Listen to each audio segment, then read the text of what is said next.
Because when he's building the school and stuff, he was talking about how black people were bad business. They did not do good business with them. So he had to go and hire a white company or a Mexican company, whatever he said, as far as the construction stuff goes and getting the proper window. I think it was about the windows and stuff. So he's actually kind of leaning. People can find gray spots in that because you're saying you're Pan African, pro black, all these things, but then you're hiring a white company to help you with your school. So I think part of that so Dr. Umar hiring a white contractor or whatever to help with the school, I don't think is contradicting to Pan-Africanism for the simple fact that he did try to work with black contractors and things like that, and it didn't work out. That's not to say that all black contractors are bad or anything like that, but it's also, what is the bigger goal? The bigger goal is to finish this school. And if you're reaching out trying to work with black contractors and it's not working out, at some point you have to go somewhere else. You know, I don't think that means that now all of a sudden he's not a true Pan-Africanist and things like that, because what is the alternative for the school to not get done? But it can question the authenticity. He can go find another black contractor. There's plenty of people that will come in from another state. You know what I'm saying? Like, it's just some gray areas. That was the issue. Was, I think, with the school, and the people that brought this up, in order to do a lot of that work, you have to be licensed in that state. You can't just come from another state and do it. There's different requirements when it comes to commercial buildings. So you can't just be licensed in Florida and then come to Delaware and do it. You have to be licensed in that state with some of these repairs and renovations. And I don't know, of course, I don't know the whole backstory or whatever, but what I do know is that, for instance, like me, if I'm trying to get a haircut before tomorrow and I try to go find a black barber and I really can't find any, or their prices are this and they don't have this and that, I tried, but if I have to go with somebody else, then I have to go with them. But I don't think that means that I'm inauthentic at that point. I don't know, brother. I ain't gonna say you inauthentic, but we have to acknowledge that we can't. We have to acknowledge that. Are you trying to connect that with the marriage thing, like saying? No, I'm just throwing it out there for some gray spots, just in case people in the comments are like, "Well, Umar, this, and this," you know. That's throwing it out there. But it kind of Candace Owens' message of, you know, this idea of kumbaya or all communities, that kind of pushes that narrative.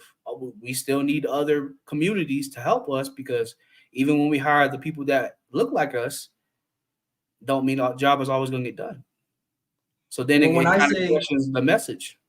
Let me clarify the kumbaya. When I say the kumbaya message, what I'm saying is the kumbaya message is when people say, let's completely ignore all the racial differences. Let's ignore colonization. Let's ignore racism, Jim Crow. Let's ignore all of that. And let's just come together, right? You come in, let's just do that.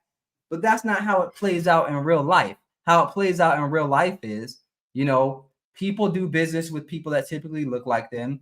And people, just like family. If I have a family, I'm going to look out for my family first. That's not to say I hate other people's families, but that's how it's been throughout the history in this country. People look out for who's in their community. And oftentimes, Black people, we are our community, and then we have to fight to get into other people's community and be accepted in those communities.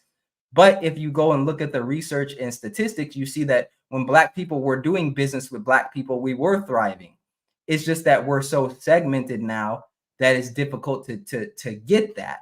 But where I'm going with that is the kumbaya thing is like, I'm just going to ignore, for instance, the fact that if my child goes to school and they have curly hair, those other kids are going to otherize her. They're going to talk about her hair. If I ignore that, then I'm not even going to have a conversation with my child about it. Why would I? We're kumbaya. Whereas I think the Dr. Umar approach, the Pan-African approach, would be, how do I analyze this situation so that I can have a conversation with my child about their hair in a way that makes sense? It's a framework. Okay, your hair is curly. What does that curly hair represent in society? That typically represents you're going to be looked at differently. It's looked at as more ghetto. It's looked at as unprofessional, things like that. So you need to be able to have those conversations and let your child know, or other people know, hey, here's why it is, and here's what you can do about it. And don't feel like you're actually those things. Don't feel like you're unprofessional because of this and because of that. So that's what I think of when I think of the kumbaya, is like ignoring history and just saying, let's just all get along, as if it's that simple, as if that wasn't, already an option.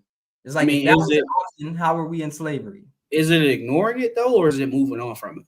Because how much are we going to harp about this going forward into the future?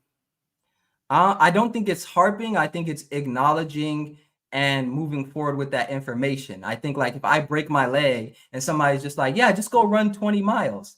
It's like, I can try, but I still have a broken leg. And unless we address that, then we can't properly structure a way for me to go and run those miles. Maybe I don't need to run. Maybe I need to walk. Maybe I need to, put a cast on, and then we can figure out how long it will be before I run. But if we completely ignore it, then we can't properly create a game plan to move forward. So I'm not saying harp on it, because I think harping lacks solution. But what I am saying is acknowledge personally and as a community, and put the responsibility of the solution on you. Because if I'm just telling somebody, yeah, we need to have Black families, Black men marrying Black women, that may sound racist. But if I put it in context, we need Black families, Black men marrying Black women, because from a psychological perspective, that's going to be better for the children. And also, those Black parents are going to be more invested in building the Black community than a white parent that has a Black child. Now it makes a little more sense. So that's all I'm saying, is like, context matters when we're trying to frame a solution, because without the context, the solution may come off as racist. The solution may come off as not making sense. So I think context matters, and I think that's what Pan-Africanism offers, is a context to solve issues within the Black community. It's not perfect, but I think Dr. Umar is more principled in pushing the Black community forward than Candace Owens. I don't think the conservative movement or the conservative ideology is built around Black people, whereas Pan-Africanism is built around Black people. And it does have some conservative ideology, but it's not tailored for Black people. If I go get a suit, I prefer it tailored than just 32 in the waist, 34, 36 on the chest. Nah, it should be tailor it for me. I think that's why I gravitate towards Pan-Africanism.